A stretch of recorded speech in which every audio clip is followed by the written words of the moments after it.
Oke, Assalamualaikum warahmatullahi wabarakatuh. Kami dari kelompok 5 akan mempresentasikan dokumen perencanaan master plan bisnis Game Helper yang telah kami kerjakan. Jadi kelompok kami terdiri dari Muhammad Nabil Islam dengan NIM 061 dan saya Muhammad Alik Al-Falah dengan NIM 072. Oke, kita langsung lompat saja ke bab 1. Jadi di bab 1 ini adalah pendahuluan. Nah, di sini latar belakang dari kami membuat bisnis ini adalah karena pandemi COVID-19 ini membawa perubahan besar pada pola hidup masyarakat.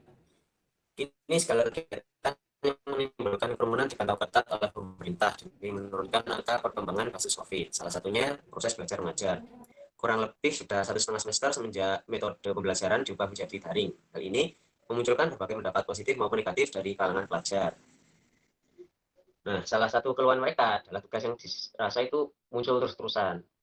Karena entah karena pengajar yang tidak bisa menyesuaikan dengan metode pengajaran baru ataupun juga pelajar yang menjadi manja karena merasa tidak berada di sekolah jadi tidak ada aturan yang mengekang mereka. Hal tersebut dirasa menyita waktu mereka untuk merefresh pikiran mereka dari kegiatan belajarnya. Nah, untuk melawan dari stres tersebut, maka salah satunya adalah dengan bermain game. Apapun platformnya, baik mobile atau PC atau PlayStation dan lain sebagainya. Berdasarkan riset yang diliput oleh kompas.com, dari 1.000 peserta, 55% dari peserta tersebut bermain video game karena membantu mereka untuk menghilangkan stres. Sementara itu 47% lainnya mengaku saat mereka menang dalam permainan akan mendatangkan dampak positif pada kehidupan mereka di dunia nyata. Game juga mempunyai fitur event yang berpotensi menjadi beban tambahan bagi para pemainnya. Hal tersebut dikarenakan hadiah dari event dianggap dapat membantu progres dari game yang mereka mainkan. Namun, di sisi lain ada kewajiban untuk belajar dan tugas-tugas yang menunggu untuk diselesaikan. Nah, oleh dasar tersebutlah kami memiliki inisiatif untuk meringankan beban tambahan mereka, yaitu beban dari event game tersebut. Oke, kemudian sedikit gambaran tentang aktivitas bisnis yang kami rancang.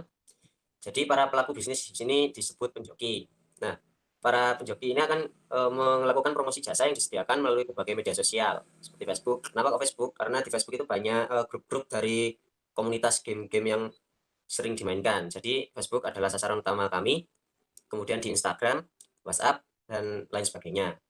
Nah, para calon pelanggan yang melihat promosi dari kami akan merasa tertarik dan kemudian menghubungi kontak yang telah kami sediakan.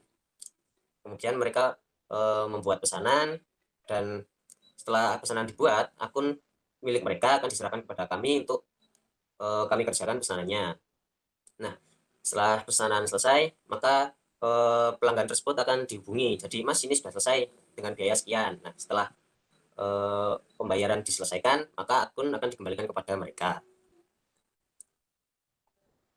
Oke, selanjutnya tentang visi dan misi, monggo saudara Nabil. Ya, untuk latar belakang dari visi misi kami itu eh, apa namanya ini visi misi ini kan didasari dengan pembuatannya ya. Pembuatan visi misi itu dari untuk keinginan dalam memenuhi kebutuhan pasar dan tujuan dari organisasi itu sendiri. Dan visinya sendiri itu harus bisa memenuhi dari prinsip SMART, yaitu spesifik, terus measurable, achievable, dan realistik ya, dan timely. Misi pun itu juga harus menopang keberhasilan visi sekaligus dapat memenuhi keinginan pelanggan dalam hal bermain game. Itu tadi dari apa namanya visi dan misi organisasi sendiri. Dan visi dan misi dari organisasi kami itu adalah di atas tadi, itu adalah ini visinya adalah we do what you can not do. Nah, misinya adalah menyediakan berbagai variasi game bergenre RPG maupun MMORPG, lalu menjaga kredibilitas dalam menjalankan permintaan, menyediakan harga yang reasonable dengan harga pasar namun ramah untuk pelajar, menjauhi aplikasi bot atau cheat dan aplikasi pihak ketiga lainnya, dan menyediakan berbagai opsi pembayaran yang akan memudahkan bagi pelanggan nanti. Gitu. Nah, untuk analisisnya kondisi kekinian itu, nah saat ini kan banyak sekali dari kalangan pemuda itu bermain game, dan pemain game sendiri itu memiliki kesibukan lain meskipun apa namanya main game ya, tetap untuk memiliki kesibukan seperti bekerja atau belajar. Nah, yang mengakibatkan gamenya itu nggak bisa dijalankan atau nggak bisa bermain gitu. Dan game helper sendiri itu dari kami itu memiliki tujuan untuk membantu pemain game online ya, game daring untuk tetap menjalankan aktivitas lainnya seperti belajar dan bekerja tanpa harus mengkhawatirkan gamenya nggak ketinggalan apa namanya, ketinggalan event atau ketinggalan acara gitu. Nah, oleh karena itu game helper sendiri memiliki banyak sekali strategi-strategi untuk mencapai itu. Baik, selanjutnya untuk analisis lingkungan eksternal organisasi. Jadi pada analisis lingkungan eksternal ini kami menggunakan analisis model 5 tekanan atau 5 force model. Analisis 5 force model ini berfungsi untuk mengetahui perbandingan antara organisasi dengan lingkungan eksternal. Nah, adapun untuk analisisnya adalah sebagai berikut. Jadi yang pertama itu rivalry atau pesaing industri.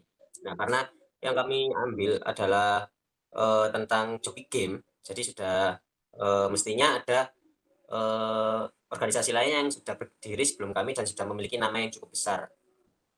Jadi mau tidak mau kami juga harus bersaing baik itu dengan perusahaan yang lama maupun yang baru. Kemudian threat of new entrant, ancaman pendatang baru. Karena tidak hanya kami yang memiliki ide seperti membuka joki game ini, mestinya juga ada banyak orang lain yang juga membuat bisnis baru seperti game helper ini. Nah, untuk melawannya, kami akan memberikan banyak promo yang menarik dan menjamin kualitas pengerjaan yang baik. Kemudian untuk supplier power atau kekuatan pemasok, di sini tidak ada, karena kami tidak memasok apapun dari manapun. Kami hanya mengandalkan pengalaman kami yang sudah kurang lebih 3 bulan bermain game yang kami buka bisnisnya. Kemudian untuk buyer power atau kekuatan pembeli, pembeli game helper adalah pemain game daring yang tidak memiliki waktu untuk bermain game. Jadi kurang lebih seperti pelajar dan pekerja. Dengan memberikan promo yang dapat menarik minatnya, pembeli akan tetap bertransaksi kepada kami. Kemudian untuk threat of substitutes atau ancaman produk pengganti, produk pengganti yang kiranya berbahaya adalah bot. Jadi bot ini sebuah program yang digunakan untuk mengautomatisasi proses pengerjaan tugas-tugas atau event yang ada pada game. Nah, karena itu kita harus memiliki pegawai yang handal untuk melawan bot-bot yang akan muncul. Nah, di sini ada gambar dari Force model, bisa dilihat. Nah, selanjutnya untuk analisis SWOT. Analisis SWOT digunakan untuk menemukan aspek-aspek penting suatu perusahaan seperti kekuatan, kelemahan, ancaman, dan peluang. Adapun analisis SWOT terdiri dari yang pertama itu strength atau kekuatan. Kekuatan utama kami yaitu pemberlakuannya work from home. Jadi selama pandemik ini kami memiliki kekuatan yang bisa dikatakan cukup besar untuk menggait keuntungan sebanyak-banyaknya. Ditambah lagi, para pemain game memiliki sifat kompetitif dengan membandingkan level, kemudian progres, peringkat mereka saat bermain, sehingga akan menimbulkan gengsi yang dapat kami manfaatkan sedemikian rupa untuk meraih keuntungan. Kemudian weakness atau kelemahan yang dimiliki oleh kami adalah kurangnya karyawan. Untuk sementara ini, kami masih hanya berdua, belum mendapat tenaga yang lain, jadi apabila berlanjut, ada kemungkinan bisnis kami tidak bisa berkembang.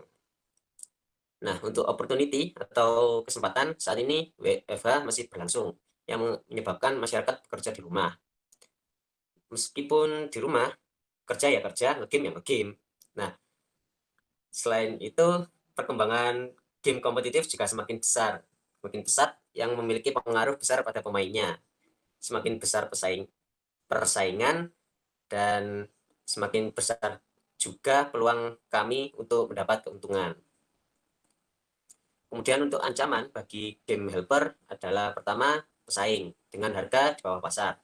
Yang kemudian kedua, WFH sudah dihapuskan atau dengan kata lain pandemik sudah berakhir. Amin.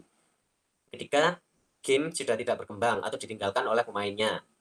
Dan yang keempat, ke calon pelanggan yang kami jadikan sasaran sudah memiliki banyak waktu luang seperti liburan sekolah maupun liburan kerja.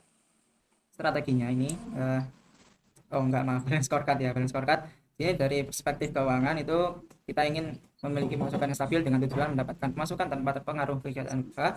Indikatornya untuk bisa mengetahuinya itu dari laporan keuangan bulanan. Inisiatif dari kami yaitu mengadakan promo. Lalu pelanggannya inginnya kami itu mendapatkan pelanggan yang loyal dengan tujuan membantu pelanggan puas dengan pelayanan yang diberikan. Indikatornya adalah riwayat pesanan pelanggan, apakah banyak atau sedikit gitu ya, lalu inisiatifnya memberikan pelayanan semaksimal mungkin. Lalu yang proses bisnis internal meningkatkan spesifikasi perangkat guna multitasking dengan tujuan mengerjakan beberapa pesanan secara bersamaan, tidak satu-satu. Lalu indikatornya adalah dari laporan spesifikasi perangkat dan juga minimum game, dan juga melakukan upgrade, inisiatifnya melakukan upgrade perangkat yang ada guna menyelesaikan kebutuhan game seiring tahunnya. Ya, berikutnya adalah perspektif pembelajaran dan pertumbuhan. Jadi objektifnya itu memiliki pegawai yang handal dan mengerjakan pesanan pelanggan dengan tujuan mempersingkat waktu proses pengerjaan pesanan. Indikatornya adalah feedback dari pelanggan.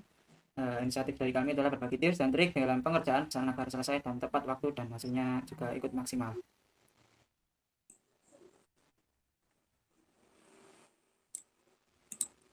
Jadi untuk kesimpulan dari ini semua adalah berdasarkan penjabaran di atas, kami telah melakukan perancangan bisnis dengan nama Game Helper. Dengan melakukan analisis pada SWOT yang kami miliki tadi, kami berhasil menyiapkan beberapa strategi yang kiranya dapat digunakan saat dibutuhkan. Quality control akan kami lakukan tiap bulannya dalam bentuk evaluasi bulanan, dan memastikan kelancaran bisnis hingga ke depannya, dan juga menentukan langkah mana yang harus diambil apabila muncul masalah-masalah yang baru. Ya, itu dari kesimpulan dari kami semua. Dan monggo silakan ditutup Mas Alegal. Oke, baik. Kiranya cukup sekian presentasi dari kelompok kami. Apabila terdapat kesalahan dalam pengucapan maupun perkataan, kiranya mohon dimaafkan. Saya akhiri. Wassalamualaikum warahmatullahi wabarakatuh.